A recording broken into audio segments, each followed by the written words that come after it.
ये एक्सेल का fourth video है और इस वीडियो में हम चार्ट्स को समझने की कोशिश करेंगे। और जो दो मेन टाइप के चार्ट्स है वो जो पाई चार्ट है और एक कॉलम चार्ट है। तो मैंने ये एग्जाम्पल टाइप किया हुआ है यहाँ पे। ये पाई चार्ट के लिए एग्जाम्पल है। और पाई चार्ट यूजुअली आपके पास अगर समझो दो कॉलम का इंफॉर्मेशन है तो उसके लिए पाई चार्ट आपको काम आएगा। जब आपके पास दो कॉलम से ज़्यादा इंफॉर्मेशन हो तो फिर पाई चार्ट से काम नहीं चलेगा, आपको कॉलम चार्ट बनाना पड़ेगा। तो ये इस एग्जांपल में हम पाई चार्ट देखते हैं। तो वो जो इंसर्ट में है आपको पाई चार्ट के ऑप्शन दिखेंगे। तो पहले हाईलाइट कर दे इंफॉर्मेशन को, और ख्याल रहे कि ज़्यादा चीज़ें हाईलाइट ना करें, सिर्फ जो है वो ही हाईलाइट करें। और कभी कभी अगर आपको ज़रूरत पड़े तो अपने कॉलम्स को एक्सटेंड कर दे ताकि आप गलती से एक्स्ट्रा कॉलम को हाईलाइट ना कर ले, अगर आपके शब्द यहाँ पे फिट नहीं होते हैं तो हाईलाइट करके पाई पे जाके फिलहाल पहले पाई को चूज कर दे तो आपका पाई चार्ट तैयार हो गया। अब यहाँ पे आप आके लेफ्ट क्लिक करके होल्ड करें, इसे मूव कर सकते हो। आप कॉर्नर में जाके इसे छोटा या बड़ा भी कर सकते हो, ये जो रीसाइज का बटन होता है तो आप छोटा या बड़ा कर सकते हो इसे। अब आप ऊपर देखोगे तो ये चार्ट टूल्स दिखते हैं। जब देखो अगर मैं ये बाहर क्लिक कर देता हूँ तो चार्ट टूल्स नहीं है वहां पर, इसे क्लिक करता हूँ तो चार्ट टूल्स आ जाते हैं। इसे कंटेक्चुअल ऑप्शंस कहते हैं क्योंकि जब कोई चीज ऐड होती है आप उसे क्लिक करोगे तो उसके लिए आपको ऑप्शंस मिलेंगे। अब आप ये चार्ट टूल्स में क्या कर सकते हो, आप डिजाइन चेंज कर सकते हो। तो काफी सारे कलर का ऑप्शंस है और ये ड्रॉप डाउन बटन से आप मोर पे भी जा सकते हो। ये लेआउट के अंदर काफी अच्छे ऑप्शन होते हैं क्योंकि आप इसमें परसेंटेज की ऑप्शन डाल सकते हो। तो देखो ये मुझे बता रहा है कि मीडियम 51% सेल्स हुआ है, 16% लार्ज का है और स्मॉल का 33% है। तो मेरी इंफॉर्मेशन को वो सेल्स परसेंटेज में कन्वर्ट कर डाल रहा है।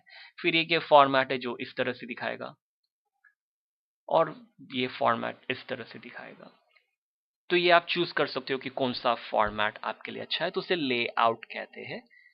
और फिर अगर आपको चार्ट को चेंज करना भी हो तो यहाँ से चेंज चार्ट टाइप के बटन को यूज कर सकते हो। आप क्लिक करें और फिर यहाँ से आप चूज कर सकते हो कि आपको किस तरह का चार्ट चाहिए। कि समझो कि आपको ये एक्सप्लोडेड पाई चार्ट चाहिए, तो इसे आप पॉइंट करोगे तो नाम कहेगा एक्सप्लोडेड पाई। इसे क्लिक ओके करें तो ये एक्सप्लोडेड हो गया है।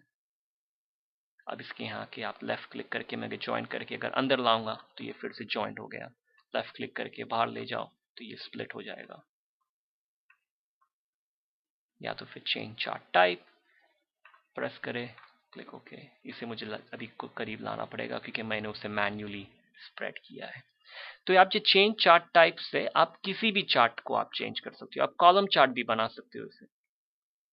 तो इस तरह से आप चेंजेस ला सकते हो। बाय। और थोड़ी चेंजेस और भी कर सकते हो, जैसे कि आप मूव चार्ट का बटन है। इसका मतलब कि ये जो चार्ट है मुझे इसे मूव करना है, तो इसे मूव करके मैं कह सकता हूं कि नई शीट में डाल दो। तो ये न्यू शीट का ऑप्शन चूज करूंगा और इसे नाम भी दे सकता हूं मैं यहाँ पे और फिर क्लिक ओके कर सकता हूँ। तो देखो ये चार्ट 1 को मूव हो गया है। ये शीट 1 पे मेरी इंफॉर्मेशन है और चार्ट 1 पे। अब यहाँ पे चार्ट 1 को डबल क्लिक करके हाईलाइट हो गया, तो इसे मैं नाम दे सकता हूँ पाई चार्ट या जो भी नाम देना हो। या तो फिर राइट क्लिक करें और फिर रीनेम कर सकते हो। तो हर एक शीट को आप नाम दे सकते हो। अगर आपके पास जनवरी फरवरी मार्च की शीट थी तो आप उस तरह से उसे नाम दे सकते हो ताकि लोगों को समझ में आएगा कि कौन सी शीट पे क्या इंफॉर्मेशन है। आपको प्रेस करके जाने की जरूरत नहीं है। अब इस चार्ट को क्लिक करता हूं तो ये टूल्स आता है और ये डिजाइन के अंदर फिर से मूव चार्ट करता हूं और फिर कहता हूं कि ऑब्जेक्ट इन, फिर से इसे पहली शीट के ऊपर एक एस ऑब्जेक्ट के हिसाब से भेज दो। तो ये फिर से आ गया पेज शीट 1 पे। तो ये ऑप्शन होता है मूव चार्ट का। अब समझो कि अगर ये यहाँ पे ये कोई भी नंबर में बदलता हूँ तो पहले ये परसेंटेज का मैं लेआउट डाल देता हूँ फिर से। और समझो ये जो लार्ज है वो 1200 से मैं कह देता हूँ, ये गलती से 1200 डाल दिया, ये 4200 है। तो जब मैं एंटर मारूंगा तो आप देखोगे कि चार्ट के ऊपर लार्ज का परसेंटेज 40% हो गया है क्योंकि अब उसने ज्यादा सेल्स किया हुआ है लार्ज का।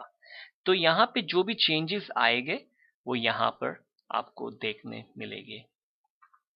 और जब आप इस पे क्लिक करोगे तो आपको दिखा भी रहा है कि ये चार्ट की इंफॉर्मेशन है। अब समझो ये यहाँ पे मीडियम के बाद मैं एक एक्स्ट्रा साइज डालता हूँ, एक्स्ट्रा लार्ज, और उसकी साइज और उसकी सेल में बना देता हूँ समझो 1500। तो देखोगे कि ये जो साइज है वो चार्ट पे नहीं आई। क्यों? क्योंकि हमने जब चार्ट बनाया तब हमने सिर्फ इतनी इंफॉर्मेशन हाईलाइट की। तो हमें ये चार्ट को बताना है कि ये नई लाइन आ गई है, आप उसे भी अपने चार्ट में ऐड करें। तो सबसे पहले चार्ट को क्लिक करें, क्योंकि हमें चार्ट को बताना है।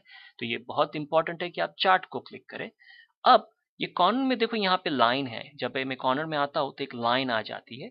इसे लेफ्ट क्लिक करके होल्ड करें और फिर उसे नीचे पुल कर डालें। तो देखो ये अब ये भी ऐड हो गया है।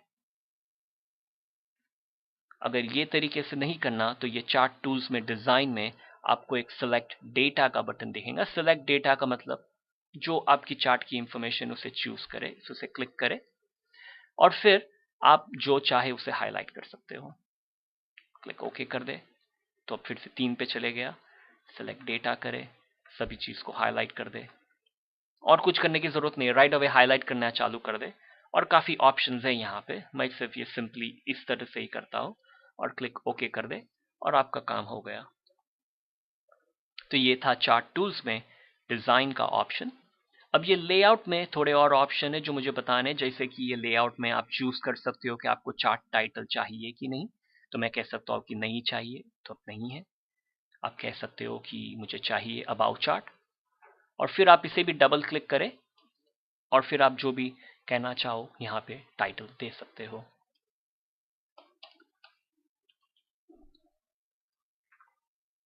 ये लेजेंड का ऑप्शन है जो आप चूज कर सकते हो। जो लेजेंड होता है वो ये है, इसे लेजेंड कहते हैं। तो आप कह सकते हो कि इसे कुछ लेफ्ट पे या तो राइट पे, तो जहां भी आप चाहो आप रख सकते हो।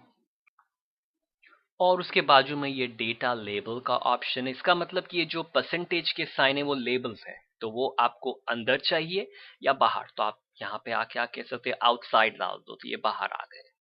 या तो आप कह सकते हो कि इनसाइड डाल दो, तो आप कहीं पे भी इसे डाल सकते हो।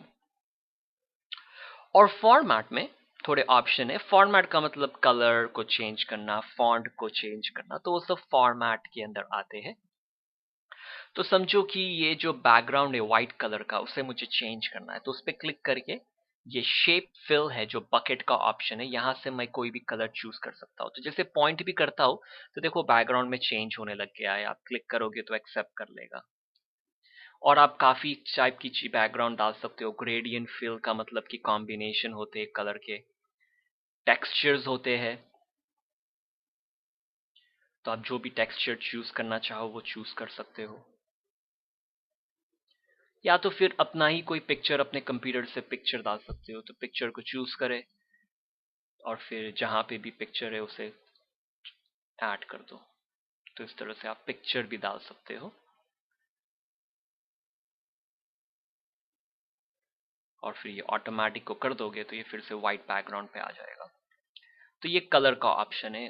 अब अगर समझो आपको ये इस पाई चार्ट के पाई का कलर बदलना है, तो उसमें सिर्फ एक चीज ख्याल में रखे। आप जब उसे एक बार क्लिक करेंगे, समझो ये 35% वाले को चेंज करना है, लार्ज को, उसे एक बार क्लिक करें तो देखो ये जो डॉट दिखेगा, इसका मतलब कि फिलहाल सारे का सारा पाई सिलेक्टेड है। अगर आप कोई कलर चेंज करने जाओगे तो ये पूरे का पूरा पाई वही कलर का हो जाएगा। तो इसके लिए आप एक बार क्लिक करें, एक सेकेंड होल्ड करके फिर से क्लिक करें, तो आप देखोगे कि ये जो डॉट है वो सिर्फ इसी लार्ज के साथ है। तो इसका मतलब कि अगर मैं कोई चेंज करूंगा तो सिर्फ इसी को ही अप्लाई होगा। और फिर से आप किसी भी चीज को किसी भी तरीके से आप उसे चेंज कर सकते हो। अब तो आइडिया है कि इसे एक बार क्लिक करें, होल्ड करें एक सेकेंड, फिर से क्लिक करें और फिर आप उसमें चेंजेस करें, तो फिर उससे सिर्फ उसी के ही चेंजेस आएगी। तो ये था पाई चार्ट का ऑप्शन। आपको अगर ये चार्ट नहीं चाहिए उस पर एक बार क्लिक करें, डिलीट बटन दबाए कीबोर्ड पे, चार्ट डिलीट हो जाएगा। आप अनडू करके फिर से लेकर भी आ सकते हो फिलहाल। अब हम आते हैं शीट 2 पे। मैंने एक एग्जाम्पल टाइप किया हुआ है। तो ये इसमें देखोगे कि 2 से ज्यादा कॉलम है, तो आप पाई चार्ट नहीं बना सकते। तो ये इस चीज को हाईलाइट करें, इंसर्ट पर आए। अब आप या तो कॉलम या तो बार चार्ट बना सकते हैं। हम कॉलम चार्ट बनाते हैं। फिलहाल पहला वाला चूज कर दे। तो देखो ये कॉलम चार्ट बन गया। अगेन इसको कहीं पे भी मूव कर सकते हो, आप बड़ा या छोटा कर सकते हो। अब देखोगे तो चार्ट टूल्स आ गया ऊपर। अब ये जो आपने पाई चार्ट में सीखा, सारी की सारी सभी चीजें यहाँ पे अप्लाई होती है। कई नई चीज नहीं है, सब सेम ही है, एक आधी चीज को छोड़कर। तो अब यहाँ पे अगर मैं बाहर क्लिक करता हूँ तो चार्ट सिलेक्टेड नहीं है, तो चार्ट टूल्स नहीं मिलेगा। तो चार्ट टूल्स को क्लिक करें। अब यहाँ से अगेन कलर को चेंज कर सकते हो। उसके लेआउट है, इसमें सिर्फ एक लेआउट के बारे में मुझे बताना है। जब इसे क्लिक करूंगा, ये सेकेंड रो में सेकेंड लेआउट है, जो लेआउट नंबर 5। तो देखो ये मेरी इंफॉर्मेशन भी उसमें अटैच हो गई है। तो ये एग्जाम का क्वेश्चन काफी कॉमन होता है, तो आप ये यूज कर सकते हो। और काफी अलग अलग स्टाइल के लेआउट है जो आप ट्राई कर सकते हो। फिर से ये सिलेक्ट डेटा का बटन है कि अगर आपको आपकी सेल का रेंज चेंज करना था, समझो कि मुझे जनवरी और फरवरी ही चाहिए थे, मार्च नहीं, तो ये सिलेक्ट डेटा को जाके सेल्स पे क्लिक करके सिर्फ उस तक मार्च फरवरी तक हाईलाइट करता हूं। तो देखो ये सिर्फ जनवरी और फरवरी है। सिलेक्ट डेटा को आके सारी की सारी हाईलाइट कर लेता हूं।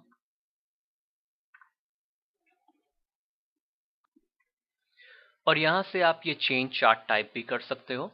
तो अगर इसे क्लिक करोगे तो मैं कह सकता हूं कि बार को चले जाओ। बार का मतलब कि ये साइड पे आता है। तो देखो यहाँ पे ये अलग अलग बार के स्टाइल्स है, तो ये साइड पे जा रहा है। चेंज चार्ट टाइप, फिर से कॉलम पे आके जो भी कॉलम की स्टाइल चाहिए आप पिक कर सकते हो इसमें से। तो फिर से कॉलम चार्ट आ गया। और ये मूव चार्ट का बटन मैंने आपको पहले बताया था कि ये मूव कर सकता हूं, ताकि इसे मैं उसकी अलग से शीट पे डाल दूं, ताकि ये मेरे इंफॉर्मेशन के साथ इंफॉर्मेशन ना रहे। तो ये अपने आप अलग से रहेगा। और ये जो जब कभी भी आप कॉलम चार्ट बनाते हो तो आपको ये स्विच का ऑप्शन होता है। स्विच का मतलब कि ये फिलहाल जो ये जो लाइन है ये सब नॉर्थ साउथ ईस्ट है। सॉरी, जो लाइन है वो जनवरी फरवरी मार्च है, जो कलर है।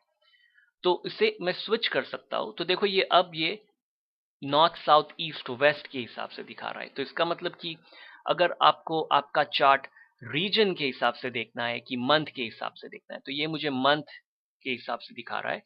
आप इसे स्विच कर सकते हो और कहते हो कि रीजन के हिसाब से दिखाए। और आप चार्ट का टाइटल भी चेंज कर सकते हो। तो ये स्विच का ऑप्शन अच्छा है, क्योंकि आप देख सकते हो कि कौन सा चार्ट सही दिख रहा है और उसको आप यूज कर सकते हो।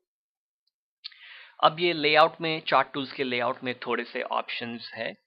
जैसे कि ये डेटा टेबल जो मैंने आपको बताया था कि शो करूंगा, तो ये डेटा टेबल बता रहा है मुझे चार्ट के नीचे, उसे नन कर सकता हूँ।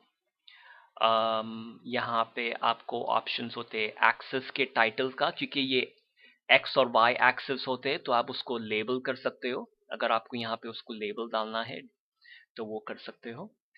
लेजेंड का ऑप्शन जो आपको पहले बताया, कहाँ पे चाहिए, ऊपर चाहिए कि नीचे चाहिए, तो वहाँ पे ऑप्शन है। आपको एक्सेस के बारे में अगर थोड़ा बहुत एडिशन करना हो तो आप कह सकते हो कि axis without labelling, x axis, vertical axis दिखानी है। तो देखो ये थाउजेंड्स में बता रहा है। तो ये अलग अलग तरीके से आप आपकी जो इंफॉर्मेशन है वो आप अलग अलग तरीके से दिखा सकते हो। मैं नन भी कर सकता हूँ। कि गलती हो तो अनडू बटन को ख्याल में रखें, ताकि आपकी इंफॉर्मेशन फिर से आ जाए। ग्रिड लाइंस होती है कि आपको लाइंस दिखानी है। ये देखो छोटी छोटी लाइंस जो है, तो वो दिखा सकते हो। और फॉर्मेट में सिर्फ से वही ऑप्शन है फॉर्मेट के बारे में। तो आप देखोगे कि जो भी चीज आप पाई चार्ट के लिए सीखते हो सब यहाँ पे अप्लाई होती है, थोड़े से वेरिएशन होते हैं। अब अगर आप इसको राइट क्लिक करके कॉपी करते हो, अब इस चार्ट को आप पावर पॉइंट में भी डाल सकते हो, वर्ड में भी डाल सकते हो, जहां पर डालना चाहो आप डाल सकते हो। और आप पेस्ट कर सकते हो या पेस्ट लिंक कर सकते हो, जो मैंने आपको थर्ड वीडियो में बताया था। तो वो पेस्ट स्पेशल के अंदर जाके आप कर सकते हो अगर आपको ये चार्ट को भी पेस्ट करना हो तो। ये रहा चार्ट्स का वीडियो।